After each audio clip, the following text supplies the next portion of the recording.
कि हमारी पार्टी मर्यादाओं के लिए जानी जाती है और मैंने कभी भी गठबंधन धन की मर्यादा को नहीं तोड़ा है। 0 विधायक वाली पार्टी को जिस तरीके से गठबंधन ने विश्वास जताकर 29 सीटें देने का काम किया और 29 में भी ऐसी सीटें देने का काम किया जो गठबंधन ने विश्वास रखा कि ये कठिन सीटें हैं और ये कठिन सीटें लोक जनशक्ति पार्टी रामविलास चिराग पासवान ही जिता कर ला सकते हैं। मेरे लिए ये बहुत बड़ी बात थी। ऐसी सीटें थमाकर जिसमें 100% स्ट्राइक रेट का झुंझुना बजाने वाला लड़का इसमें तो कम से कम प्रदर्शन अपना अच्छा नहीं कर पाएगा। विपक्ष के तमाम नेताओं की बातें, उनका भ्रम फैलाना, उनका फॉल्स नैरेटिव सेट करना सिर्फ बातें बनकर रह गया। जिस लक्ष्य के साथ हम लोग आगे बढ़ रहे हैं, बिहार को विकसित राज्य बनाने के लक्ष्य को अगले 5 साल में एक मजबूत पड़ाव तक हम लोग लेकर जाएंगे।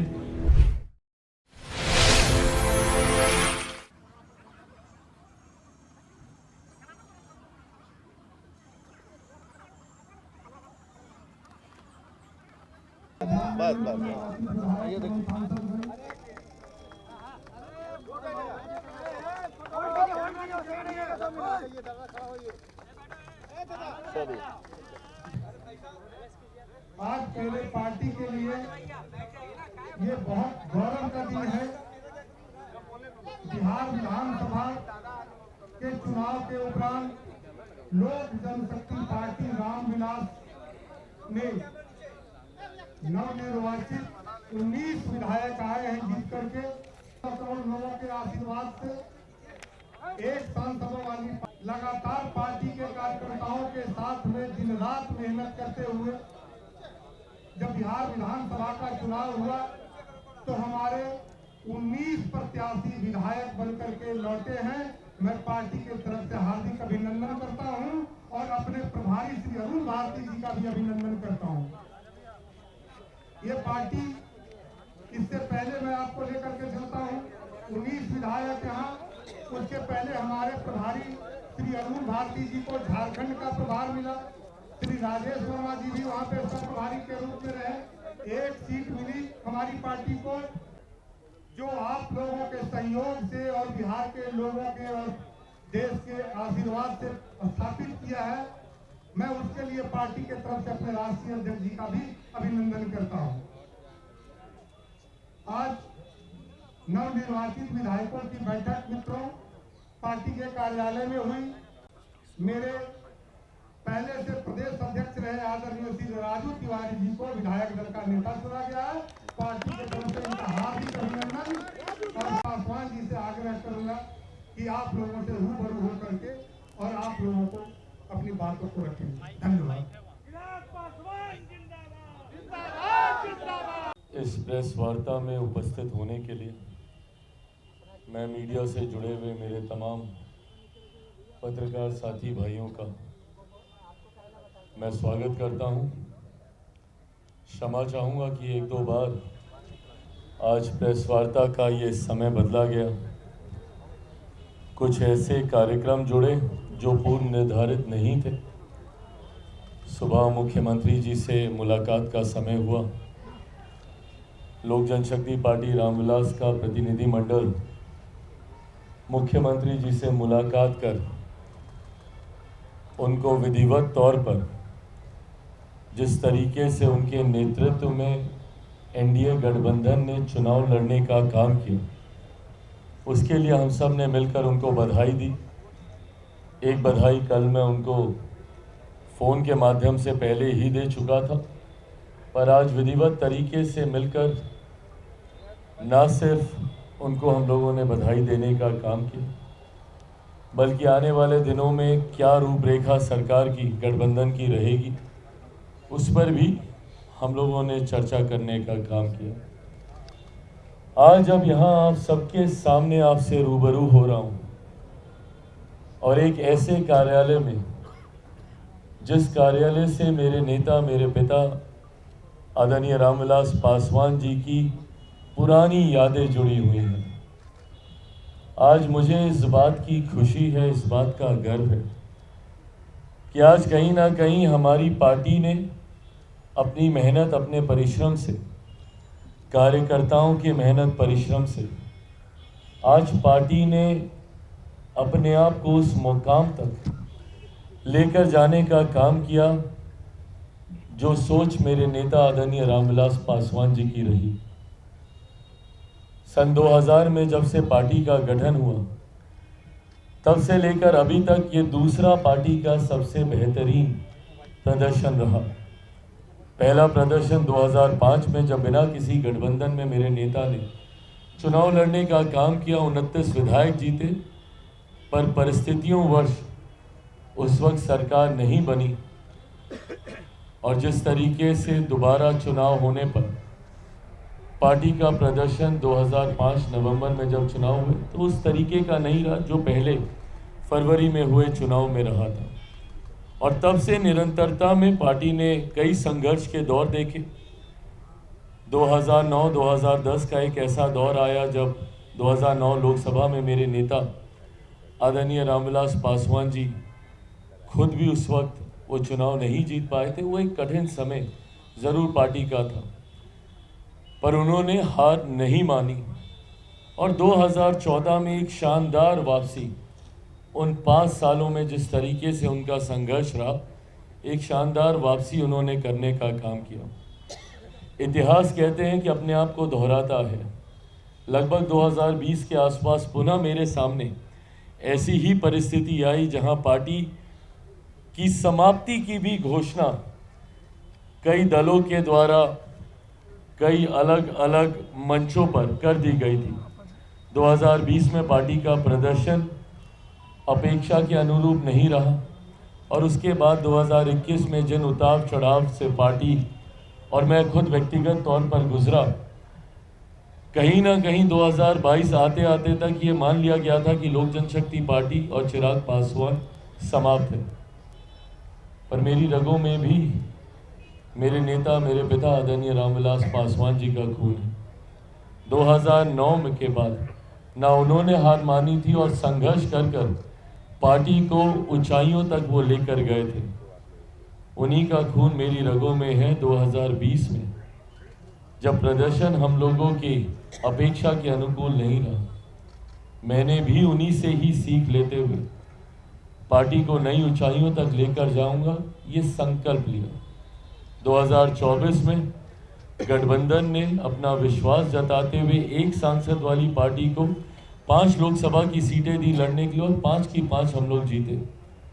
और विधानसभा में 0 विधायक वाली पार्टी, मैं एक विधायक बोलने लगा था पर बोलते बोलते याद आया कि जो विधायक थे वो भी पार्टी का साथ छोड़कर चले गए थे और उन्होंने दूसरे दल का साथ थामा था। तो ऐसे में एक 0 विधायक वाली पार्टी को जिस तरीके से गठबंधन ने विश्वास जताकर 29 सीटें देने का काम किया और 29 में भी ऐसी सीटें देने का काम किया जो गठबंधन ने विश्वास रखा कि ये कठिन सीटें हैं और ये कठिन सीटें लोक जनशक्ति पार्टी रामविलास चिराग पासवान ही जिता कर ला सकते हैं। मेरे लिए ये बहुत बड़ी बात थी। मुझे ज़्यादा विस्तार में ये बातें आपके समक्ष रखने की ज़रूरत नहीं है क्योंकि मीडिया ने अपना विश्लेषण, आप सब ने अपनी अपनी तरीके से अपने अपने चैनल्स पे आपने इसका विश्लेषण किया था कि किस तरीके से वो विश्लेषण का स्वरूप थोड़ा बदला हुआ था। उसके पीछे की सोच ये बताई जा रही थी कि चिराग पासवान को ये सीटें हारने के लिए दी गई हैं और मेरे कुछ शुभचिंतक जो मेरे बारे में सोच रखते हैं कि भैया कैसे चिराग पासवान को कमतर आंका जाए, उन्होंने खास तौर पर ये नैरेटिव सेट करना शुरू किया कि 2020 में चिराग पासवान ने खेल किया था जदयू के साथ और 2025 में ये खेल जदयू ने कर दिया चिराग पासवान के साथ, ऐसी सीटें थमाकर जिसमें 100% स्ट्राइक रेट का झुंझुना बजाने वाला लड़का, इसमें तो कम से कम प्रदर्शन अपना अच्छा नहीं कर पाएगा। और थ्रू आउट द इलेक्शंस, पूरे चुनाव प्रचार के दौरान ये नैरेटिव सेट करने का प्रयास किया गया कि जदयू और लोजपा में दरारें हैं, ये दरारें भरी नहीं गई हैं, अब चिराग पासवान से बदला लेने का समय आ गया और अब चिराग अगर 4-5 सीटें भी इसमें से जीत जाएंगे तो बहुत बड़ी बात होगी। एंड मोर और लेस अधिकांश एग्जिट पोल ने भी वैसा ही दिखाना शुरू किया, जहां पे हम लोगों को दहाई के आंकड़े तक भी लेकर जाने में कई एग्जिट पोल की सांस फूलने लगती थी। बहरहाल मैंने हमेशा इस बात को कहा कि मैंने चुनाव सर्वे के आधार पर नहीं, मैंने हमेशा चुनाव अपनी मेहनत के आधार पर लड़ने का काम किया। परिणाम मैंने ये सोचकर नहीं कि एग्जिट पोल मुझे क्या दिखाएंगे, परिणाम बिहार की जनता मुझे क्या देगी, ये सोचकर मैंने चुनाव लड़ने का काम किया। 2014 में भी मात्र एग्जिट पोल, जब हम लोग 7 सीटें लड़े और 6 जीते थे, तो एग्जिट पोल मात्र 2 सीटें दिखा रहा, और कुछ जगह तो ये कह के दिखाई जा रही थी कि बस बाप बेटा ही, ये वर्ड इस्तेमाल किया गया था कि बस बाप बेटा अपनी सीटें जीतेंगे, जमुई से चिराग और हाजीपुर से मेरे नेता। और 2019 में भी जब 6 की 6 हम लोग जीते, तब भी यही नैरेटिव सेट किया जा रहा था कि बहुत होगा तो 2 सीटें जमुई चिराग निकाल लेंगे, हाजीपुर इनके नेता के नाम पर, उस वक्त हमारे चाचा चुनाव लड़ रहे थे, वो निकाल लेंगे। और 24 में तो हद कि भैया सिर्फ हम ही सीट निकाल पाएंगे, जमुई की 1 सीट निकल गई तो निकल गई, बाकी इनके जितने प्रत्याशी हैं उनमें से कोई चुनाव नहीं जीत पाएगा। और मेरे 5 सांसद आज इस मंच पर आपके सामने मौजूद हैं। बहरहाल मैं एग्जिट पोल को मैं दोष नहीं देता, मैं दोष उन लोगों को देता हूं जो ये नैरेटिव सेट करने का प्रयास करते हैं बार बार कि गठबंधन में दरारें, चिराग पासवान मुख्यमंत्री जी के बीच में दरार, लोजपा जदयू, और इन बातों को सहज स्वीकार करना भी आसान हो जाता है क्योंकि मेरा इतिहास भी ऐसा ही रहा है। 2020 में जिस तरीके से हमारी भूमिका रही, तो उस भूमिका के साथ जोड़ते हुए इन परिस्थितियों को जोड़ना आसान हो जाता था, और इसीलिए 24 के लोकसभा में भी यही परसेप्शन बनाया गया और यही परसेप्शन 2025 विधानसभा में भी बनाया गया। पर मुझे खुशी है आज कि जिसको ध्वस्त करते हुए एनडीए का प्रदर्शन रहा, और जिस तरीके से विपक्ष के तमाम नेताओं की बातें, उनका भ्रम फैलाना, उनका फॉल्स नैरेटिव सेट करना सिर्फ बातें बनकर रह गया।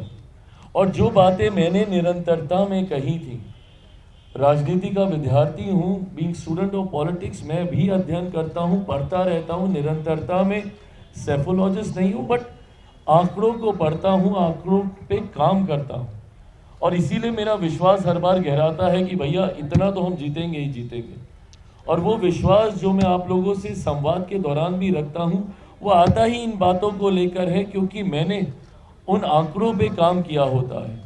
मैंने बार बार 2020 से इस बात को कहा, जब ये बात कही जा रही थी कि भैया राजद इतनी बड़ी पार्टी, राजद इतनी बड़ी पार्टी, उस वक्त के नेता प्रतिपक्ष, अब आज की तारीख में कौन होंगे कैसे होंगे नहीं पता, बट उस वक्त के नेता प्रतिपक्ष कि भैया वो एकदम मुख्यमंत्री बनने के समीप थे, बन ही गए थे, शपथ होने वाली थी। मैंने तब भी ये कहा था कि बिहार की जनता ने कभी भी उनको चुनने के लिए वोट नहीं दिया है। 2020 में बहुत सहजता से ये बात मेरे साथ जोड़ दी जाती थी और कह दी जाती थी कि चिराग पासवान की वजह से जनता दल यूनाइटेड को नुकसान हुआ। अगर जनता दल यूनाइटेड को नुकसान हुआ तो इसका लाभ किसको मिला? उसका लाभ सीधा सीधा राजद को मिला था।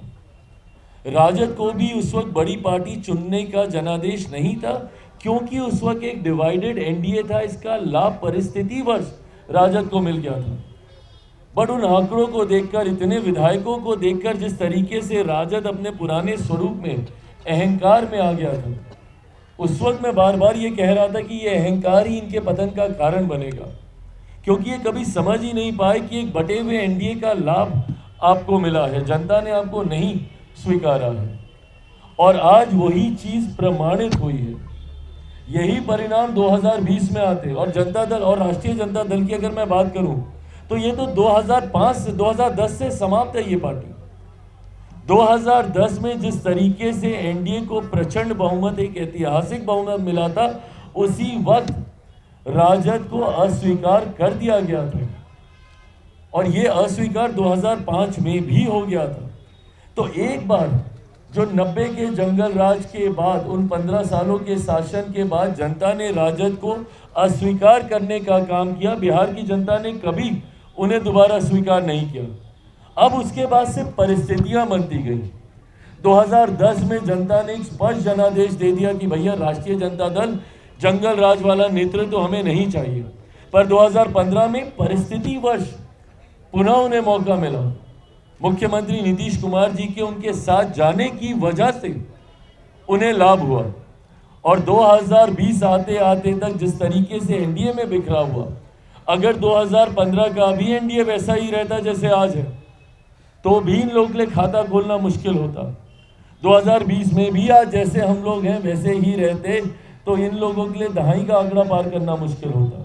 मैं हमारे युवा प्रकोष्ठ के हमारे प्रदेश अध्यक्ष वेद प्रकाश पांडे जी का धन्यवाद देता हूं, जिन्होंने अतिरिक्त प्रभार के तौर पर हमारी भूमिका का निर्वहन करने की जिम्मेदारी निभाने का काम किया। गठबंधन के साथ तालमेल बैठाकर कौन कितनी सभाएं, कैसे सभाएं, हमारे साथ प्रचार प्रसार में आना, ये एक बड़ी जिम्मेदारी इनके ऊपर थी।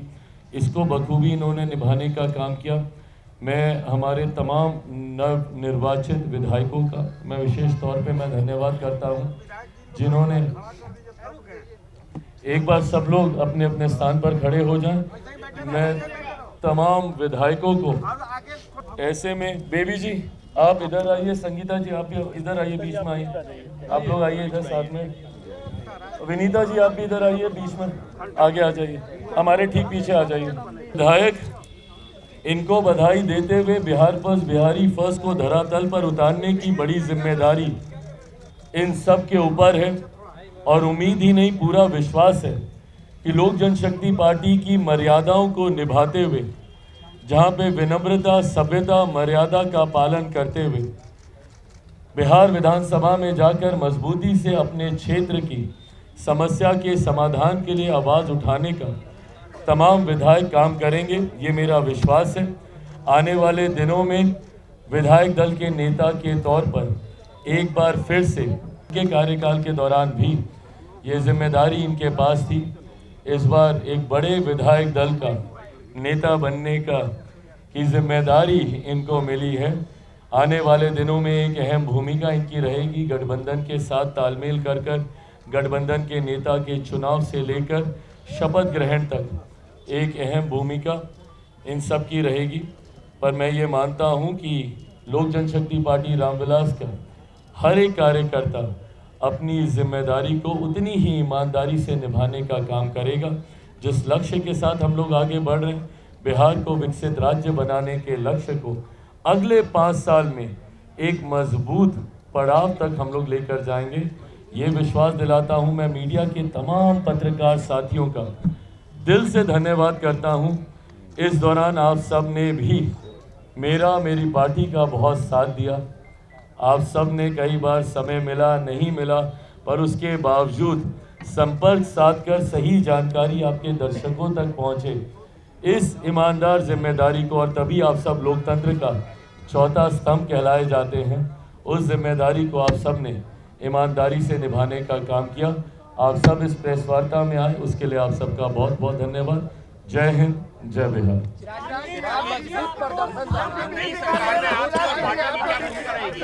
मजबूत प्रदर्शन रहा लोजपा का नई सरकार में। उप मुख्यमंत्री को लेकर दावेदारी है, लोजपा उप मुख्यमंत्री का पद लेगी। जैसा मैंने कहा कि हमारी पार्टी मर्यादाओं के लिए जानी जाती है और मैंने कभी भी गठबंधन धर्म की मर्यादा को नहीं तोड़ा है। मैंने कभी भी कोई जानकारी ऐसी साझा नहीं की जो गठबंधन के भीतर जिसको लेकर सहमति ना बन गई हो। ऐसे में जब सीटों की संख्या पे चर्चा हो रही थी, जब सीटों का चयन, जब तक प्रत्याशियों के नाम फाइनल नहीं हुए, मैं आप लोगों के बीच आया नहीं था। ऐसे में ये भी तमाम वो बातें हैं जो गठबंधन के भीतर जिनको लेकर चर्चा होना अभी बाकी है।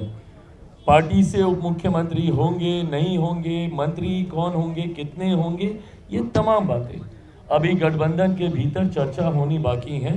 जैसे ही ये चर्चा होगी इसकी जानकारी भी आप सबके साथ साझा की जाएगी।